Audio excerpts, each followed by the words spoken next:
بسم اللہ الرحمن الرحیم۔ السلام علیکم۔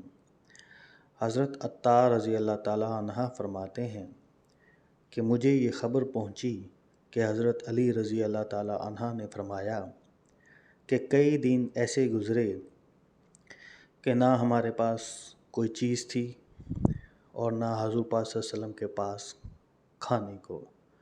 میں گھر سے باہر نکلا تو مجھے راستے میں ایک دینار پڑا ہوا ملا۔ تھوڑی دیر میں سوچتا رہا کہ اسے اٹھاؤں یا نہ اٹھاؤں، لیکن بالآخر میں نے اسے اٹھا لیا، کیونکہ کئی دن کے فاقے کی وجہ سے ہم بڑی مشقت میں تھے۔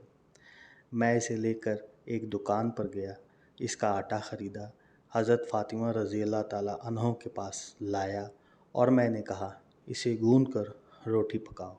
چنانچہ وہ آٹا گوندھنے لگی۔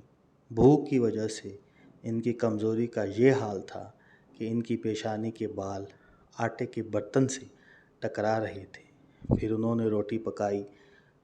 پھر میں نے حضور صلی اللہ علیہ وسلم کی خدمت میں حاضر ہو کر سارا قصہ سنایا۔ آپ نے فرمایا تم اسے کھا لو، کیونکہ یہ وہ روزی ہے جو اللہ تعالیٰ نے تم کو غیبی خزانے سے عطا فرمائی ہے۔